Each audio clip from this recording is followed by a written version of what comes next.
ဒီနေ့ခေတ်ကျွန်တော်တို့မြန်မာနိုင်ငံမှာအကြီးမားဆုံးလောက်ခတ်သွားတဲ့ငလျင်ပြီးတဲ့အနောက်မှာကျွန်တော်တို့မက်ဂါဇက်ကမှန်နေနဲ့တီဆောက်ထားပြီးတော့မှန်နေတစ်ချက်မှကျွေလွင့်သွားခြင်းမရှိတဲ့အဓိကလျှို့ဝှက်ချက်ကိုကျွန်တော်ဒီဗီဒီယိုရဲ့အဆုံးမှာပြောပြသွားမှာဖြစ်ပါတယ်အားလုံးပဲမင်္ဂလာပါကျွန်တော်မက်ဂါဇက် founder CEO ကိုစောစောဖြစ်ပါတယ်အဓိကကျွန်တော်တို့အဓိကလုပ်ငန်းတစ်ခုပဲလုပ်မယ်ဖြစ်စေအိမ်တစ်ခုပဲစောက်တည်ဖြစ်စေအဓိကကျွန်တော်တို့ရဲ့အဓိကထားမဲ့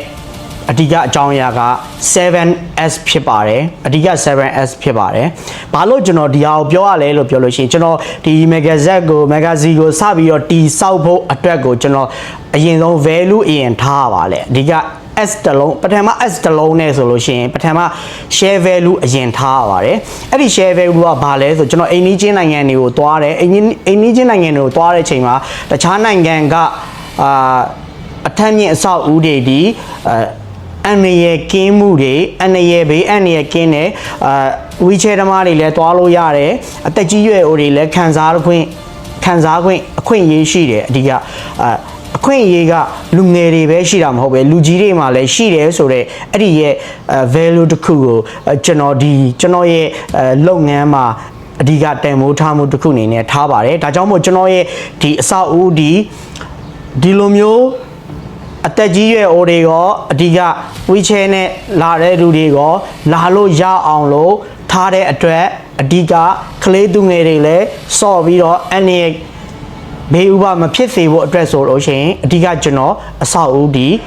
စနစ်ကြဖို့နံပါတ်1ဆိုလို့ရှိရင်စနစ်ကြဖို့လိုပါတယ်အဓိကအဲ့စနစ်ကြဖို့အတွက်ဆိုကျွန်တော်တို့ကောင်း strategy တွေဆွဲဖို့လိုပါတယ်နောက် S တလုံးဆိုရင် strategy တွေဆွဲဖို့လိုပါတယ်ဒီ S တွေကိုကျွန်တော်အဓိကဖြည့်လာခဲ့ခြင်းဖြစ်ပါတယ်အဓိကအဲ့ဒီ S တွေကိုတကယ်ဖြည့်လာခဲ့လို့ဒါလေဒီ magazine ရဲ့အဓိကအဆောက်အဦဒီအကြီးမားဘာတစ်ခုမှမဖြစ်ပါဘူးအဓိက degradation လေးတောင်မှ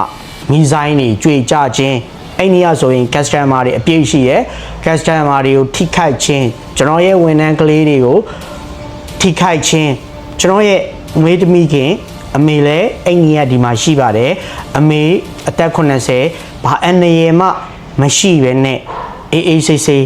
ဖြစ်ပါတယ်ကျွန်တော်တကယ်တော့အဲ့နေရခီးသွားနေရပါအဲ့ဒါတွေအားလုံးဒီကျွန်တော်ဒီဟာတီဆောက်ခဲ့ချိန်ကအဓိက